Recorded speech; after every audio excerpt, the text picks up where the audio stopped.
올해 들어서 저희가 오후에 마태복음 맥잡기를 시작을 해서 지금까지 마태복음 6장까지 이제 공부를 했습니다. 예수님께서 이 땅에 하늘의 왕국, 구약 성경에 여러 대언자들을 통해서 이 땅에 세워주시겠다고 하는 그 하늘의 왕국, 이거를 세우기 위한 메시아로 오셔서 특별히 마태복음 5장, 6장, 7장 여기에는 산상수훈이라고 하는 그런 말씀을 통해 이 왕국의 백성이 가져야 될 것과 같은 규범, 그 다음에 생활 양식의 변화, 그 다음에 또 우리가 늘 행동하는 이런 일에 있어서 생각을 해야 되는데 사고방식의 변화, 이런 것이 있어야 한다. 예수님이 이렇게 말씀해 주셨어요. 이거를 한마디로 이렇게 얘기하면 종교를 버려야 된다는 거예요. 너희 유대인들이 내가 오기 전에 약 1500년 동안 모세의 율법을 통해 종교 생활을 했다. 그런데 이런 종교 생활하는 걸로는 내가 하늘에서 이 땅에 가져오려고 하는 이 왕국, 거기에 들어가서 왕국 백성이 될 수 없다. 그 말씀해 주시면서 종교인의 특징이 뭐냐? 위선자라는 거야. 종교인은 위선자다. 겉과 속이 다르다는 겁니다. 교회나 여기 와서는 엄청나게 예수님 믿는 것 같은데 밖에 나가서 생활하는 거 보면 아주 교회하고는 딴판인 거예요. 그러니까 유대인들이 하나님을 섬긴다고 하고 무슨 예식을 지킨다고 하고 짐승을 잡아 죽인다고 하고 가서 보면 너무 멋있게 모든 형식적으로 이게 이루어지는데 하나님 보니까 이게 말짱 도루묵이라는 거예요. 이게 소용이 없다는 거예요. 그래서 겉으로는 경건하고 보기는 좋은데 근데 그 안에 썩어 있다고 우리 예수님께서 말씀해 주십니다. 그러면서 우리 예수님이 마태복음 9장 말씀을 이렇게 이제 주세요. 마태복음 9장에 가서 보시면 우리 주님께서 세리 마태를 제자로 삼는 그런 내용이 그 안에 기록이 되어 있습니다. 자, 이렇게 해서 그 10절 가서 보니까 예수님께서 마태의 집에서 음식 앞에 앉으실 때 보라 많은 세리들과 죄인들이 와서 그분과 그분의 제자들과 함께 앉았더니 바리새인들이 그것을 보고 그분의 제자들에게 이르되, 지금 예수님과 제자들이 있어요. 여기 많은 세리들, 그 다음에 죄인들이 있고 이쪽에 바리새인들, 종교인들이 이렇게 있는 거예요. 그러니까 바리새인들이 이걸 보고는 제자들에게 이제 이야기하는 겁니다. 어찌하여 너희 선생은 세리들과 죄인들과 함께 먹느냐 하거늘 예수님께서 그것을 들으시고 그들에게 이르시되 온전한 자들에게는 의사가 필요가 없으나 여기 왜 죄인들과 세리들이 있냐? 내 죄병을 고칠 수 있는 의사가 여기 있다고 생각하기 때문에 지금 여기 와 있다는 거예요. 그렇죠? 병든 자들에겐 의사가 필요하다는 겁니다. 오직 너희는 가서 내가 긍휼을 원하고 희생물을 원치 아니하노라 하신 말씀이 무슨 뜻인지 배워라.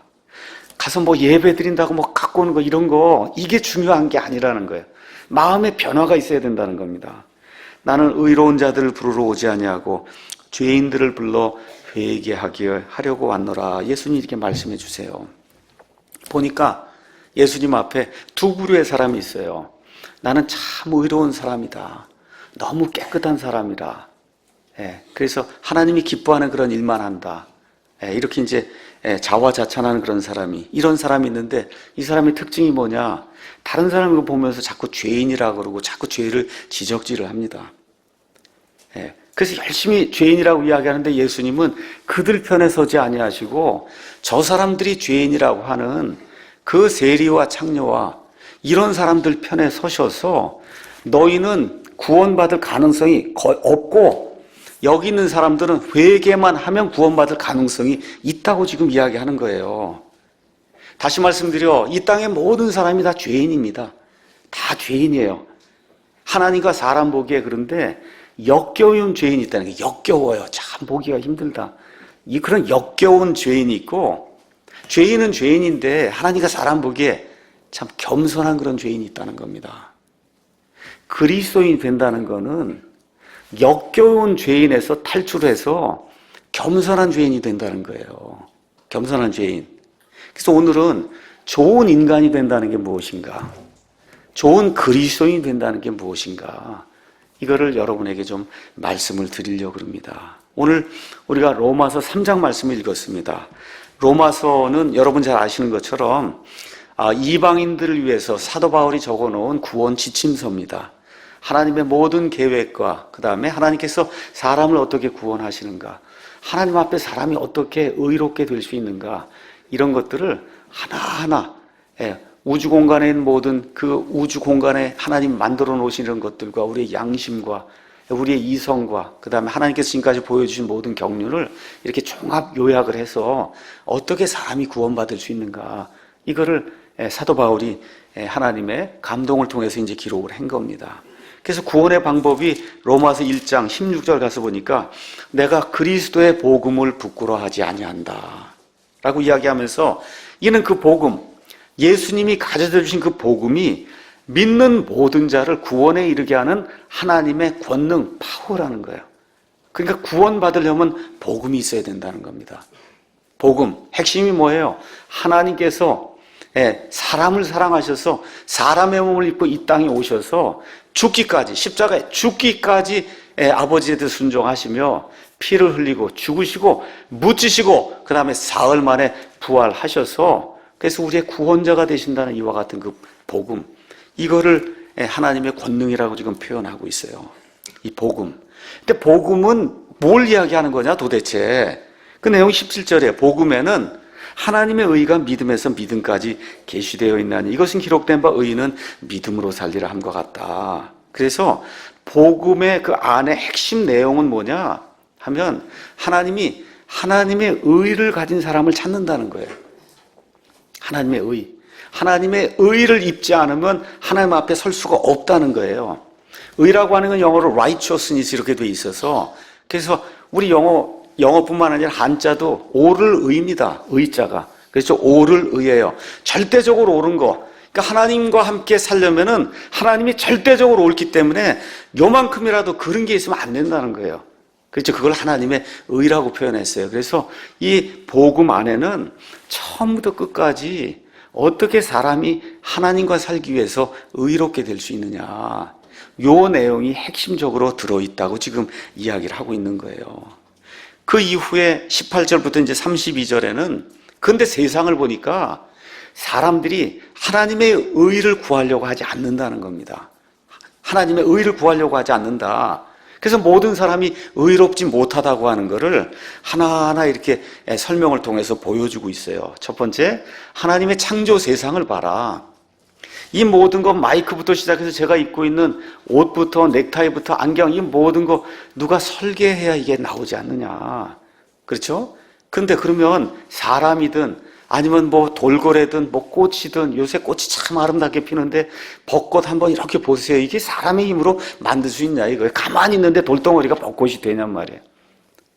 누군가가 설계를 해야 우주 공간의 모든 것들, 저 수많은 별들 창조가 될 수 있고 땅이 창조가 될 수 있고, 그렇죠. 이 안에 사람이 이렇게 창조가 될 수 있는데 이거를 알면서도 고의로 무시하는 이런 사람들이 세상에 가득하다. 지금 그렇게 이야기하면서 21절에 이런 것들을 알면서도 하나님께 감사하지 않고, 23절에는 하나님 대신에 무언가 형상을 만들어 놓고 그리고 거기다가 절을 하면서 우상 숭배를 해서 하나님의 진노를 불러일으킨다. 이렇게 이야기하고 26절, 27절에는 사람들이 짓는 그 많은 죄 가운데 특별히 이 두 가지 죄를 특정을 했어요.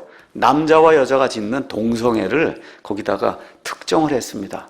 그래서 하나님이 미워하시는 여러 가지 죄들 가운데 하나님의 진노를 가져올 그와 같은 죄, 딱 남자든 여자든 특정을 하면 동성애다라고 이제 이야기를 했습니다. 그래서 결국 이런 모든 것들 다 이야기하면서 왜 그러면 사람들이 알면서도 그렇게 하느냐, 28절에 자기 마음속에 하나님을 두기를 싫어한다는 거예요. 하나님이 우리 마음에 들어오면 내가 결국 나를 만드신 창조자 앞에 가서 언젠가 판단을 받아야 될 거라는 거예요. 이거 하기 싫다는 겁니다. 이거 하기 싫다. 나는 그냥 마음대로 그냥 돌덩어리에서 생겨서 여기까지 왔기 때문에 누구한테 판단을 받을 존재가 아니다. 이 생각 속에서 죽을 때까지 살고 싶다는 거예요.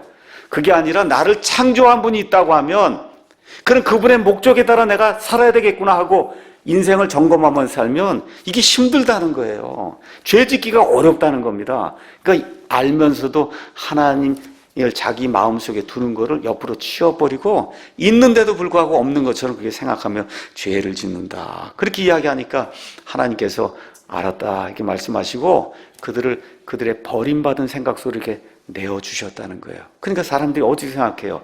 원숭이가 오래 지나면 사람이 된다. 이런 생각을 하면서 산다는 거예요. 무생명이 오랜 시간이 지나면 생명체가 된다. 이와 같이 비과학적인 이와 같은 사실을 과학적인 걸로 그렇게 믿도록 사람들이 이렇게 세뇌가 되어 살 수밖에 없도록 하나님이 방치해 두셨다는 거예요.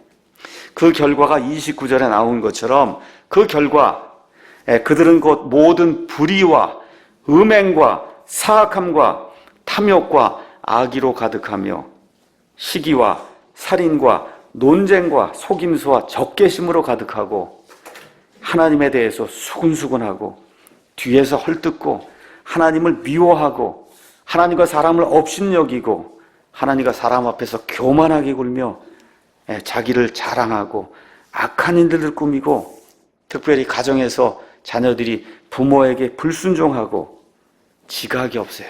깨달음이 없다는 거예요. 옳고 그른 거 구분을 못한다는 겁니다. 언약을 맺고도 지키질 않아요. 본성의 애정이 없다. 이게 무슨 얘기예요? 아기를 낳고 이렇게 해놓고는 아기를 버리고 도망간단 말이에요. 이런 본성의 애정이 없어요. 화해하기 어렵고 긍휼이 없는 이러한 존재들로 사람들이 지금 타락한 상태에 있다 이야기를 하고 32절에 결론적으로 그들이 이런 일들을 행하는 자들은 죽어야 마땅하다는 하나님의 심판을 알고도 같은 일들을 행할 뿐 아니라 그런 일들을 행하는 자들을 기뻐한다라고 사도 바울이 온 세상 모든 사람들이 죄인이라고 정죄하는 그런 내용이 이 안에 기록이 되어 있습니다. 자, 그래서 그 결과가 뭐냐? 한마디로 하나님의 의를 알지 못하고 이런 악한 일들을 행하면 그러면 하나님의 심판을 받아 영원 무궁토록 하나님 앞에서 사라지는 이 둘째 사망의 위험에 처하게 된다는 거예요. 그러니까 우리가 예수님 믿고 구원받았다 그렇게 얘기하는 거는 하나님 앞에 올바른 사람으로 서기 위해서, 근데 그게 내 힘으로 안 되니까 하나님이 입혀주는 그 의, 이거 여러분 옷을 입지 않아요? 그렇죠? 옷을 입는단 말이에요. 하나님이 하나님 앞에 서려면 내가 입혀주는 의의 옷을 입고 서야 된다는 거예요. 그래서 기독교의 구원은 그 의를 얻는 거예요. 얻는 거, 입는 거예요. 그래서 여러분 한자 의는 양 밑에 내가 있는 거예요. 그 어린 양 밑에 내가 고개를 숙이고 들어가서 내가 죄인입니다 하고 이 사실을 인정하고 그 어린 양을 의지할 때 의롭게 되는 겁니다. 그래서 이를 위해 가장 중요한 게 뭐냐? 가장 중요한 게 뭐예요? 내가 의롭지 못하다는 걸 깨닫는 게 가장 중요한 거예요. 내가 의로운 사람이 될 수 없다. 그렇기 때문에 내가 하는 일이 아무리 의로운 것 같아도 하나님 앞에는 걸레 누더기와 같다. 이거를 깨닫는 게 구원받는데 가장 지름길이라고 성경이 이야기하는 겁니다. 다시 말씀드려, 병이 내게 있다고 하는 사실을 알아야 의사를 찾는 겁니다. 여러분 맞죠? 병이 있다는 걸 내가 인식을 해야 의사를 찾지, 인식이 안 되는데 내가 어떻게 의사를 찾겠어요? 그러니까 가장 중요한 것은 내가 죄를 지을 수밖에 없는 죄인으로 태어났다고 하는 그런 사실, 그걸 가지고 내가 씨름을 하면서 이거를 나를 지은 그 창조자 앞에 이걸 들고 가서 이 문제를 해결해 달라고 간구해야 되겠다 해서 나를 창조하신 그분이, 여러분 이건 마이크가 고장나면 제가 못 고칩니다. 어떤 사람이 고칠 수 있어요? 마이크를 만든 사람만 고칠 수 있는 거예요. 저와 여러분에게 문제가 생기면 옆에 있는 사람이 못 고쳐줍니다. 누구만 고칠 수 있냐? 저와 여러분을 빚으신 분만 고쳐줄 수 있는 거예요. 그래서 내게 문제가 있다는 사실을 가지고 하나님 앞에 나가야, 그래야 구원받을 수 있는 거예요. 이렇게 병 고침을 받는 겁니다. 죄병을 고침받는 거, 이게 구원받는 거예요. 자, 이 말씀을 이제 사도 바울이 이야기하고 3장으로 넘어가서 모두가 죄인이라고 하는 그런 사실을 다시 한번 확증을 하는 겁니다. 3장 9절에 가서 보니까 그러면 어떠하냐? 우리는 그들보다 나으냐? 우린 지금 여기 앞뒤 문맥에서는 유대인이라고 볼 수 있어요.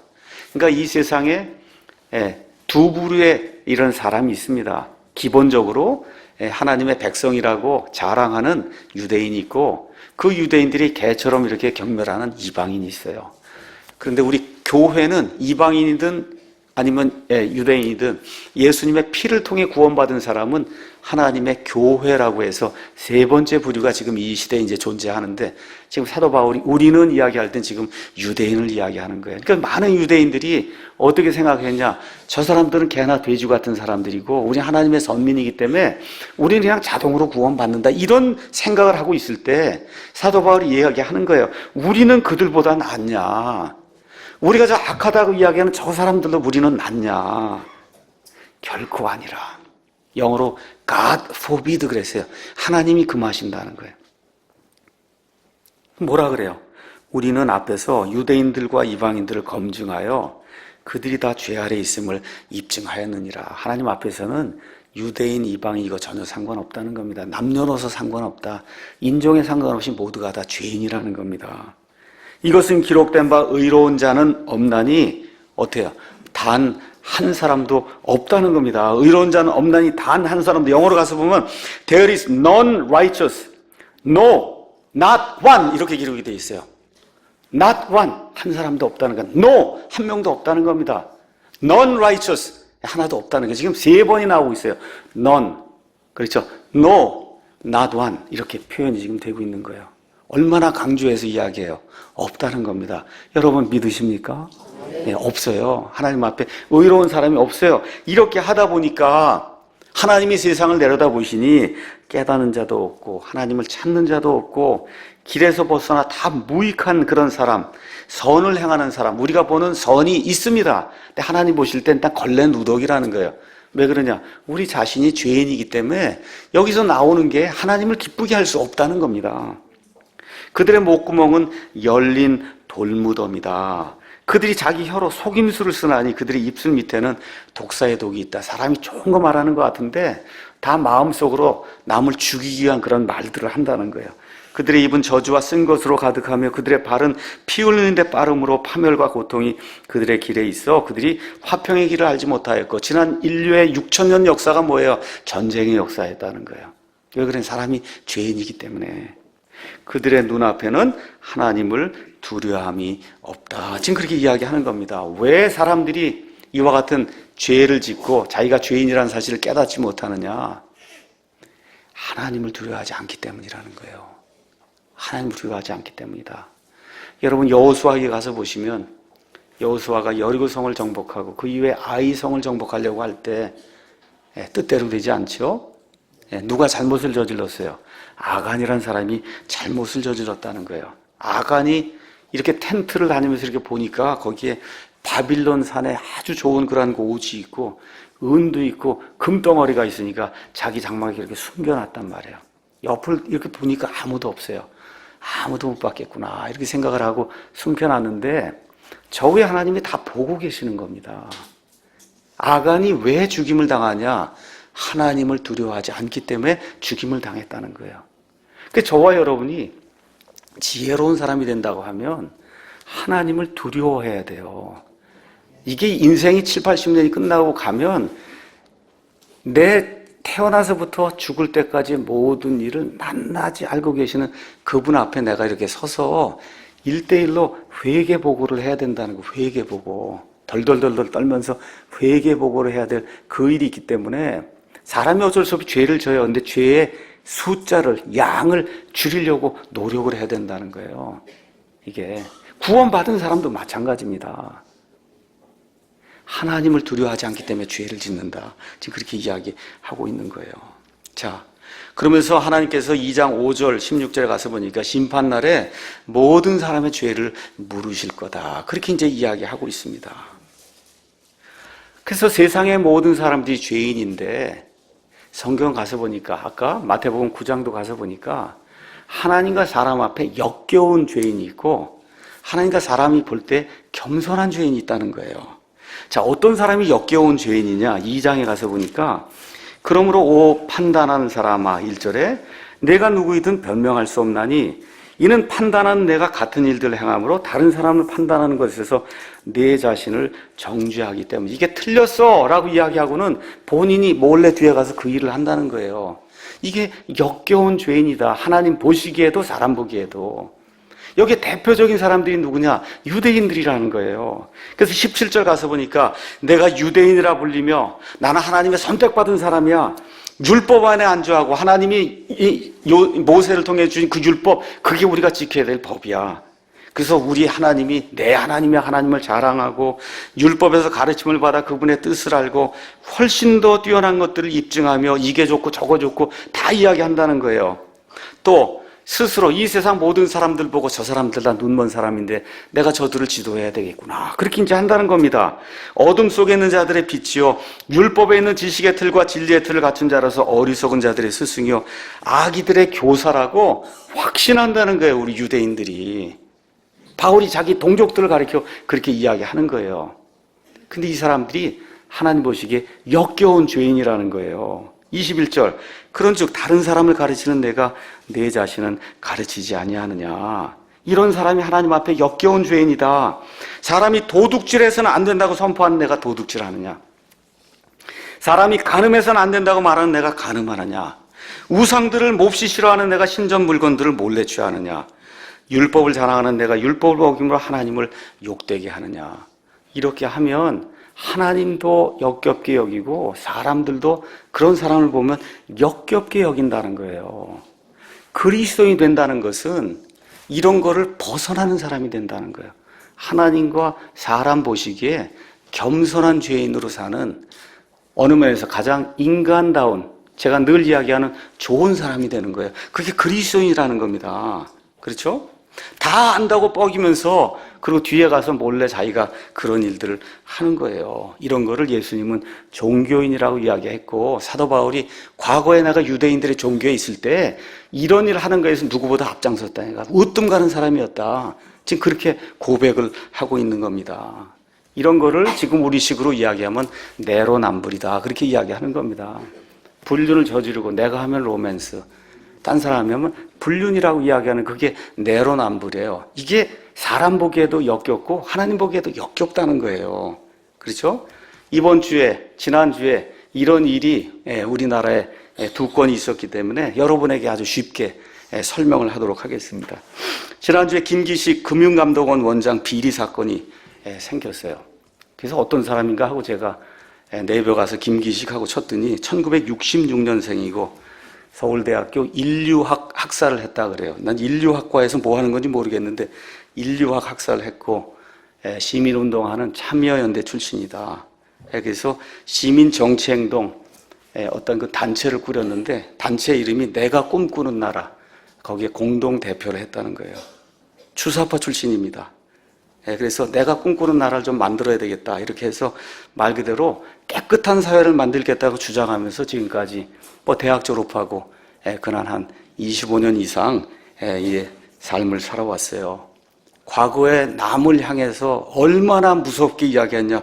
고액 강연, 공급남용, 로비성 출장 중에 관광, 거짓 해명, 이런 거 하면 절대 안 된다 하고 사람을 몰아세워서 너무너무 무서운 이와 같은 사람으로 비춰졌어요. 그런데 2012년 5월부터 또 4년 동안 국회의원을 지냈습니다.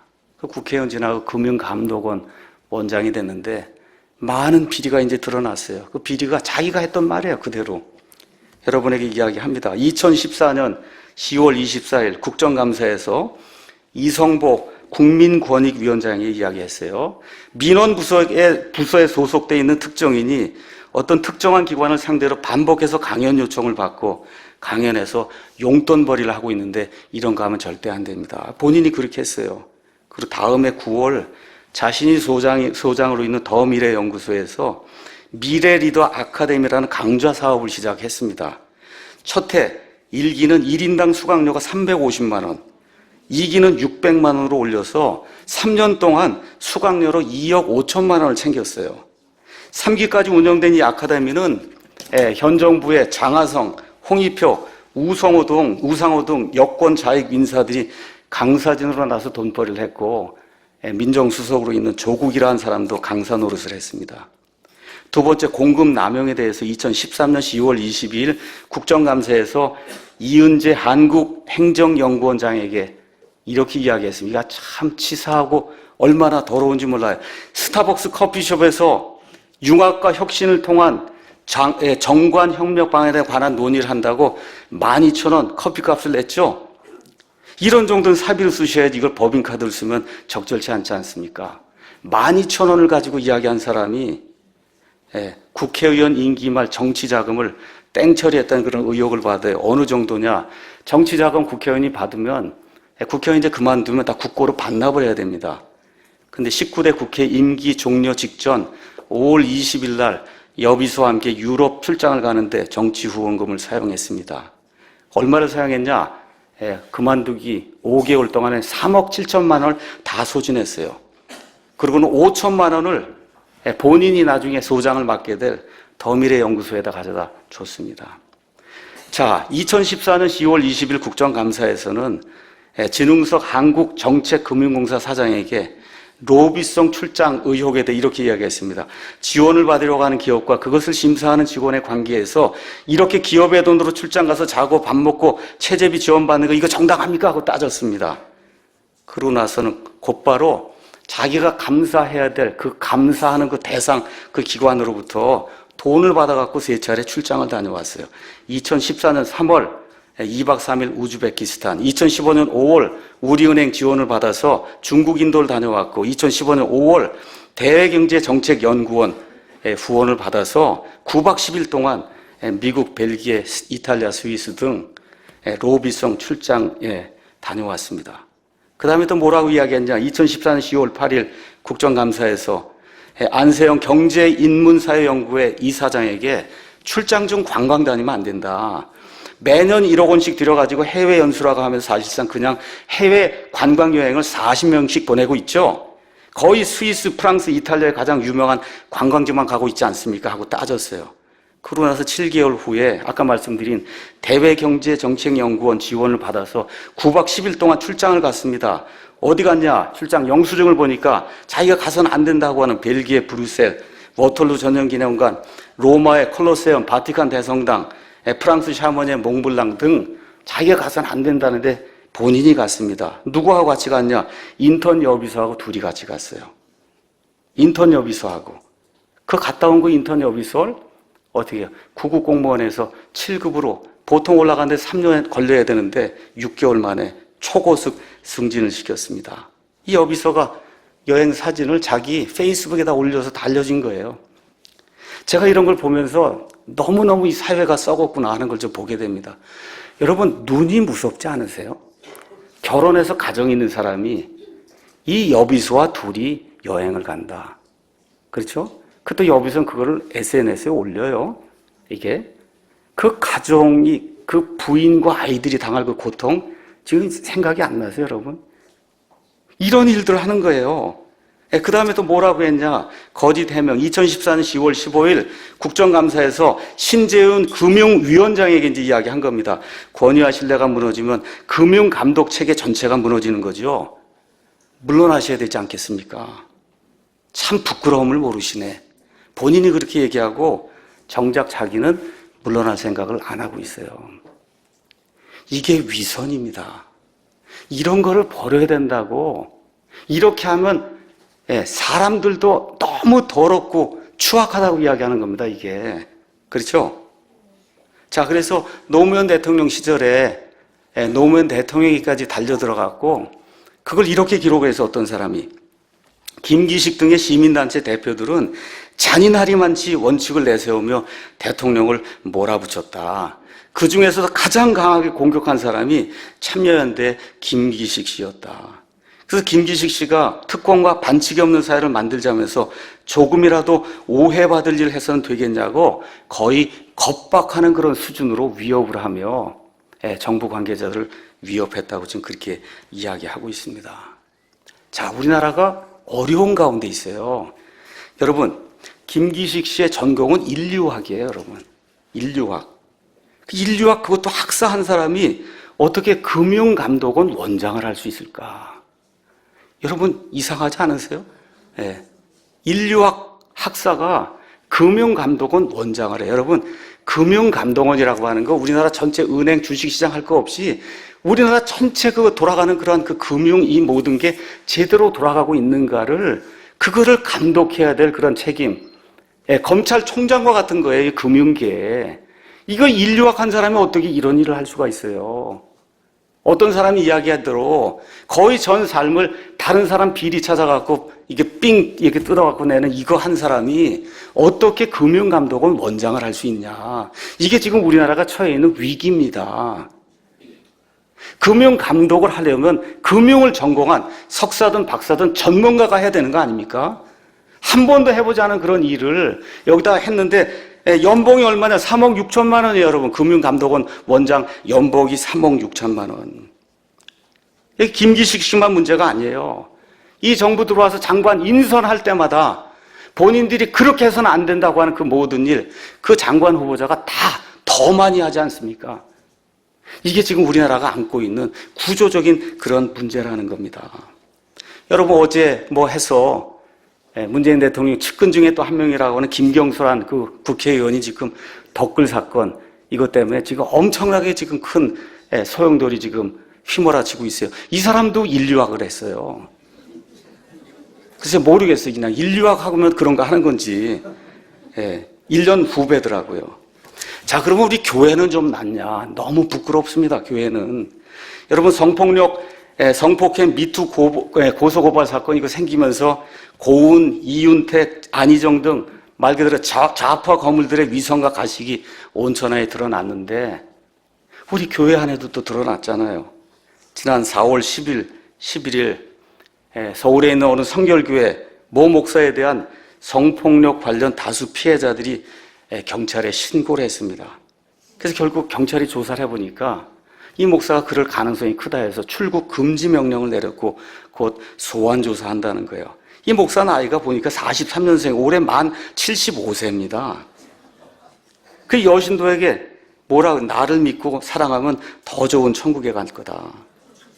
그리고 이제 고소하려고 그러고 이렇게 하니까 나를 피해 주려고, 나에게 피해를 주려고 배신한 사람들은 하나같이 죽었다. 칼 맞아서 죽었다. 이렇게 이야기했다는 게 목사가.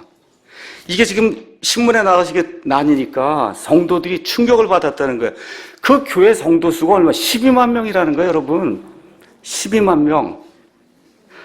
이 사람들 얘기가 뭐라고 써요? 이 목사가 평소 신도들에게 혼전 순교를 강조를 하고 엄격한 성도덕을 실천할 것을 강조해 왔는데 그러던 목사가 성폭행 혐의로 조사를 받는 것 자체를 우리가 믿을 수 없다. 교인들이 지금 그렇게 이야기하는 거예요. 그러니까 지금 교회든 사회든 지금 한국이라고 하는 이런 국가 안에 총체적인 사회적 병리 현상이에요, 이게. 그렇죠? 미투의 그 고소고발 대상자, 여기 말씀드린 김기식, 조금 아까 이야기했던 무슨 목사, 이런 사건을 우리가 볼 때 참 사람의 죄성이 정말 무섭고 크구나. 이런 걸 저와 여러분이 잘 생각을 해봐야 돼요. 또 하나, 왜 이것이 우리 사회에 이렇게 만연한가? 교회가 세상에 빛과 소금이 역할을 하라고 하는데 교회 목사가 이 모양이니 무슨 말을 할 수가 있습니까? 저와 여러분이. 이런 비리는 좌파 우파 할 거 없이 누구에게나 다 있는 거예요. 내로남불 위선은 그런데 주로 어디에서 나오냐? 좌파에서 나와요. 왜 그래요? 우파는 별로 그런 말을 안 하는데 좌파는 이 사람 나쁘다, 뭐 나쁘다, 뭐 나쁘다 평생 그렇게 살다가 나중에 본인이 그 일을 하니까 이러한 이 엄청난 더러운 그런 그 위선의 그 당사자는 대개 좌파 사람들이 되는 거예요. 그래도 어떻게 해요? 남을 그렇게 비판하다가 걸려도 부끄러워하지 않습니다. 부끄러워하지 않아요. 이러다 보니까 내로남불 그 위선은 거의가 좌파에서 나와요. 자, 이런 것들이 어디서 오냐? 정신세계에 문제가 있는 거예요, 여러분. 그래서 오늘은 좋은 사람이 돼야 된다는 걸 여러분에게 좀 한번 말씀을 드리고 싶어요. 세상에는 두 부류의 사람이 존재를 합니다. 그 두 부류의 사람은 어떻게 이게 분류가 되느냐? 우리가 다 사람이잖아요. 이 사람을 어떻게 보느냐에 따라 두 부류로 나뉘어요. 그래서 한 부류는 우파가 되고 한 부류는 좌파가 됩니다. 이 학자들이 정의를 내려놓은 거예요. 우파에 속한 사람은 어떻게 생각하느냐?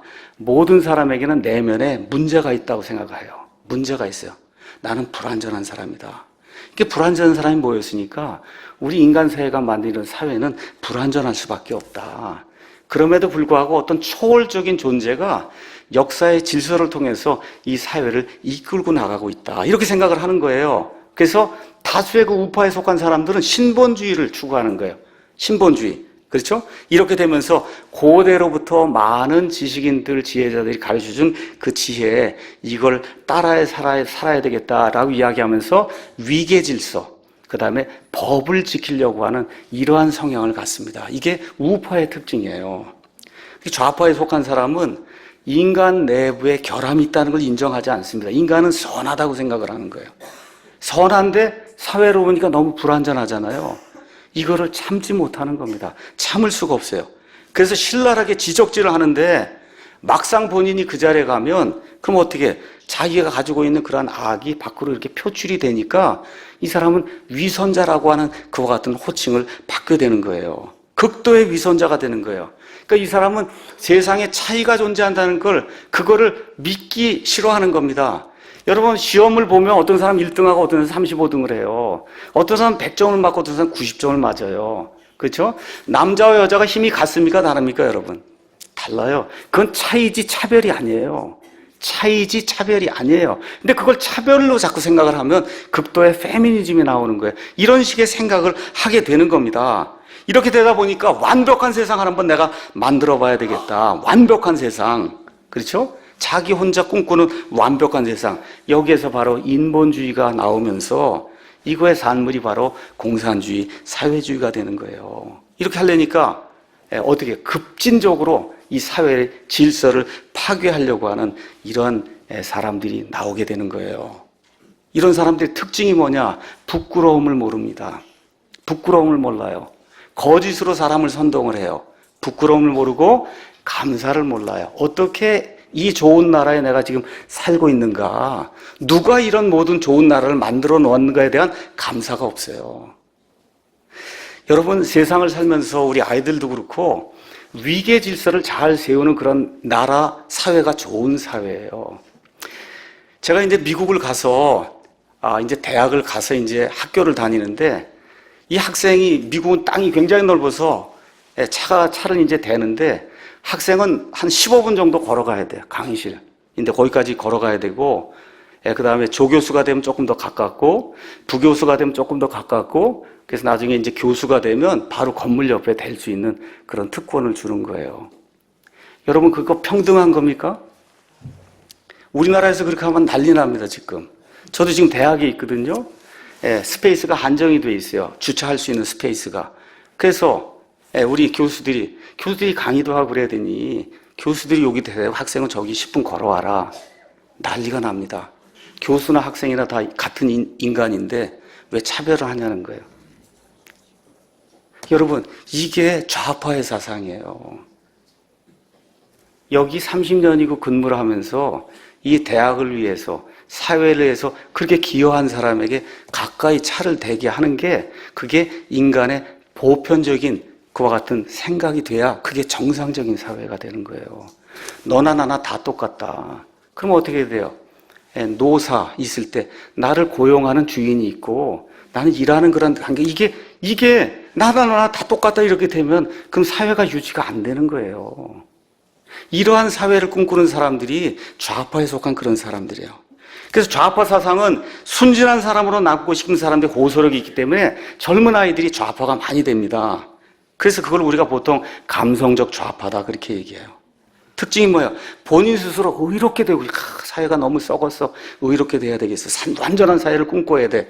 이렇게 하다 보니까 결국 어떻게 해요? 공산주의, 사회주의에 물들게 되는 거예요. 그 모든 문제를 내게 있다 생각을 안 하고 남에게 돌리는 겁니다. 사회에 문제가 있다. 태어날 때부터 동성애를 할 수밖에 없는 구조로 태어났다. 이런 방식으로 나는 문제가 없고 모든 다른 데 문제가 있다. 이렇게 문제를 돌리는 이렇게 되면 나라가 망하는 쪽으로 이제 가는 거예요. 근데 저와 여러분이 나이가 점점 들면서 어른이 되면서 인생이라는 가만 보니까 그게 완벽하지 않다는 걸 알게 되는 겁니다. 인생이 혼란스럽고 어렵고 고통스럽다는 그런 사실을 직시하면 그럼 인간이 되는 거예요, 이제부터. 그렇죠? 그러면서 내 힘으로 되지 않는다는 게 있다는 걸 깨닫고, 그렇죠? 이 신이라고 하는 어떤 초월적인 그런 존재가 만들어온 질서에 내가 순응하며 그래서 사회를 위해서 내가 최대한 할 수 있는 대로 질서를 지켜가며 이 사회에 기여하는 그런 사람이 돼야 되겠다. 이렇게 돼야 그래야 국가가 좋은 그런 국가가 되는 거예요. 이것이 바로 우익 보수의 그런 관점이에요. 자, 이제 가장 중요한 것 여러분에게 이야기하고 마치겠습니다. 자, 지금까지 말한 거의 핵심이 뭐냐? 제가 말씀드린 건 우파와 좌파에 속한 사람들의 정신세계가 되게 그렇다는 거예요. 우파도 죄인이고 좌파도 죄인입니다. 우파에도 위선자가 있고 좌파에도 우선자가 있어요. 위선자가 있어요. 우파라고 다 구원받는 거 아닙니다. 또 좌파라고 해서 다 구원받지 못하는 거 아닙니다. 맞죠, 여러분? 그런데 좌파가 되면 구원받기가 실제로 어렵습니다. 우파가 되면 구원받기가 상대적으로 조금 쉬워요. 그걸 제가 여러분에게 말씀드리는 거예요. 사람 안에 문제가 없고 자기 힘으로 세상의 모든 것을 다 해결할 수 있다고 믿는 사람은 원천적으로 구원이 불가능한 거예요. 성경이 이야기하는 구원, 하나님 앞에 의롭다고 서는 그와 같은 구원은 내 힘으로 안 된다는 걸 인정하는 사람 안에서만 발견될 수 있는 그런 가치예요, 여러분.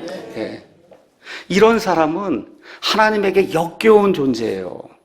스스로 모든 거 이게 좀 이렇다고 다 비판해놓고 뒤를 가서 아간처럼 이렇게 하나님 내려다보면 자기가 비판해놓고 그리고 그 일을 몰래 자기가 하고 있거든요. 사람들에게 드러만 나지 않지. 그래서 이런 경우 사람들에게 또 하나님에게 그러한 역겨운 그러한 존재가 된다. 그리고 왜 이런 일이 발생하냐? 양심이 마비가 돼서 자기를 돌보지 못하기 때문에 그래요. 나는 안 보이고 남만 보이는 거예요. 나는 안 보이고 남만 보입니다. 창조자 하나님 앞에 내가 얼마나 작은 존재인가. 내가 너무 큰 거예요. 근데 하나님 보시기에 먼지만도 못한데 이걸 지금 깨닫지 못하는 거예요. 요한복음 9장 한번 가서 보겠습니다. 요한복음 9장에 가서 보시면 나면서부터 태어난 눈먼 사람을 예수님이 고쳐주신 그런 대목이 있습니다. 자, 이렇게 해서 예수님이 뭐라고 말씀하시냐? 9장 39절에 예수님께서 이르시되 내가 심판하려고 이 세상에 왔으니 이것은 보지 못하는 자들은 보게 하고 보는 자들은 눈멀게 하려 함이다. 그렇게 얘기했단 말이에요. 참 심오한 얘기입니다. 오늘 보지 못하는 자들은 보게 하고 보는 자들은 눈멀게 하려 함이라. 그렇게 얘기했더니 그분과 함께 있던 바리새인들 중에 어떤 자들이 이 말씀을 듣고 그분께 이르되 우리도 눈 멀었느냐. 예수님께서 그들에게 이르시되 너희가 눈 멀었다면 그러면 이제 예수님 말씀 듣고 지금 눈을 뜰 수 있는데 너희에게 죄가 없다는 거예요. 지금 너희가 우리가 본다 하고 말함으로 너희 죄가 남아있느니라. 여러분, 하나님의 말씀을 우리 주변에 지르는 일들하고 이렇게 비교해 보란 말이에요. 내가 눈이 떴습니다 하고 다 봅니다 그렇게 얘기하는 게 예수님이 그래서 내가 보지 못하는 거다. 내가 이 우주 공간에 제일 큰 존재입니다. 그렇게 떠드는 거니까 하나님이 넌 먼지만도 못해. 저와 여러분이 어떻게 구원받아요? 저와 여러분이 먼지만도 못하다고 한 사실을 직실하고 인정을 하고 하나님께 구원해달라고 간청할 때 구원받을 수 있는 거예요. 그래서 제가 말씀드린 거예요. 좌에 속하면 구원받을 확률이 적어집니다. 내게 죄가 없다고 하는데 어떻게 구원받겠어요? 내가 완전하다고 생각하는데 우에 속해야 내가 불완전하구나 하는 걸 깨닫는 거야. 초월적인 존재가 있어서 그 존재가 세상을 이끌고 나가는구나. 위계 질서가 있어야 사회가 안정이 되는 거구나. 그렇죠? 어른들의 그와 같은 지혜를 배워야 사회가 안정이 되겠구나. 이런 생각을 해야 구원받을 가능성이 좌보다 더 크다고 성경이 우리에게 이야기해 주는 겁니다. 여기에 대표적인 사례가 누가복음 18장에 나오는 거예요. 누가복음 18장에 예수님이 바리새인과 그 다음에 세리가 기도하는 모습을 거기 보여주지 않습니까? 그렇죠? 11절에 바리새인은 서서 자기 홀로 이렇게 기도하여 이르되 하나님이여 내가 다른 사람들과 착취하는 자들과 불의한 자들과 간음한 자들 같지 아니하고 더욱이 이 세리와도 같지 아니함을 하나님 정말 감사합니다. 나는 일주일에 2번 금식하고 내 모든 수의 11조를 드리는데 저 사람은 안 합니다. 지금 그러고 있잖아요. 근데 세리는 멀리 서서 감히 눈을 들어 하늘을 우러러보지 못하고 가슴을 치며 이르되 하나님이여 죄인인 내게 긍휼을 베풀어 주십시오. 성경적으로 얘기하면 이 세리가 우파에 속한 사람이에요. 이 바리새인이 좌에 속한 사람이에요. 레프트예요. 레프트.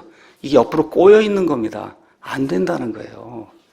예수님 뭐라고 말씀하세요? 끝에 내가 너에게 이르노니 저 사람이 아니라 오히려 이 사람, 자기 보기에 눈을 떴다고 생각하고 남을 비판한 저 바리새인이 아니라 나는 정말 죽을 수밖에 없는 죄인입니다. 난 불완전합니다.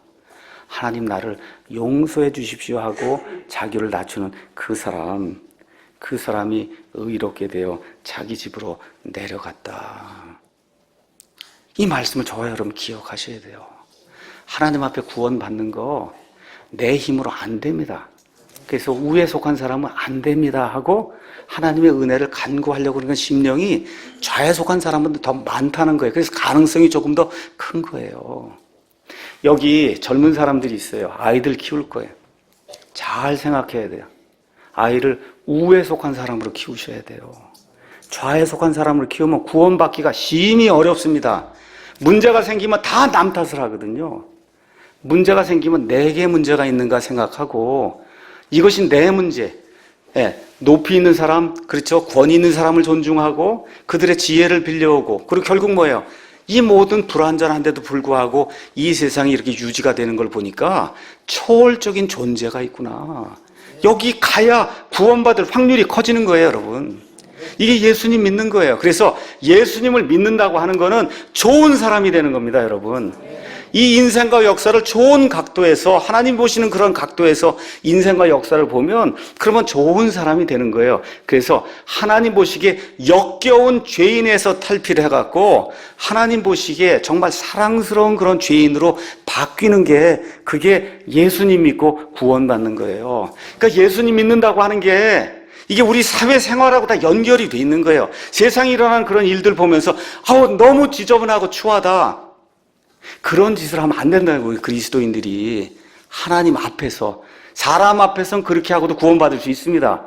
근데 하나님 보시기에 너무 역겹다 하나님이. 그럼 어떻게 구원 못 받는 거예요. 그래서 이런 것들을 저와 여러분이 기억을 하면서 여기 로마서 2장 29절에 이렇게 이제 표현이 되어 있습니다. 로마서에 가서 보니까 읽고 마치겠습니다. 2장에 29절에 28절부터 읽을게요.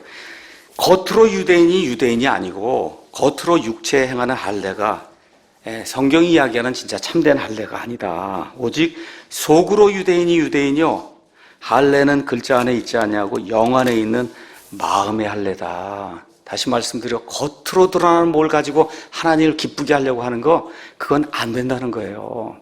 속 중심이 변해야 된다. 이렇게 될 때 이런 사람에 대한 칭찬은 사람들에게서 나지 아니하고 하나님에게서 나느니라. 그래서 우리 그리스도인이 가져야 될 가치예요. 이게 사람들에게서 칭찬을 받으려고 노력하지 마시고 저 위에 있는 하나님 보시기에 내가 역겨운 존재인가 아닌가를 생각을 하고 버려야 되는 거예요. 그러면 사람들에게도 사랑받는 존재가 되는 겁니다. 사람들에게 사랑받는 존재. 그래서 구원이라고 하는 것이 단순히 변화가 돼서 저 위에 나중에 가서 사는 거, 여러분 거기 가서 사는 걸 뭐로 표현했어요? 하나님의 본성에 참여한다 그랬어요. 하나님의 본성은 옳은 거예요, 여러분. 옳은 거에 참여하는 거예요. 그거 옳은 거에 참여하면 이 땅에서도 올바른 방향을 찾아서 바른 쪽의 방향을 찾아서 옳은 걸 추구하려고 노력을 해야 그래야 하나님과 사람에게 기쁨을 주고 사랑을 받는 그런 좋은 존재가 되는 겁니다. 여러분 좋은 사람 되고 싶으시죠? 저도 그런 사람 되고 싶어서 이 교회를 하는 거예요.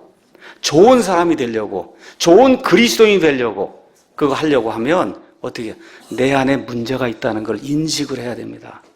내 힘으로는 안 되는구나를 인식해야 돼요. 나를 만든 하나님만이 이 문제를 해결할 수 있구나. 사회는 구조적으로 차이가 있고 불완전하다는 걸 인식을 하고 이 사회에 내려오는 이 좋은 그런 가치들을 지켜나가면서 우리 아이들에게도 이 사회를 아름답게 만드는 그런 사람이 되도록 만들어야 되겠다. 이렇게 교육을 해야 하나님이 기뻐하고 사람들이 기뻐하는 좋은 그리스도인, 좋은 사람이 되는 겁니다. 우리 사랑침례교회 모든 성도들이 저를 비롯해서 모든 성도들이 이런 좋은 가치를 지키기 위해서 이 자리에 지금 모여 있는 거예요.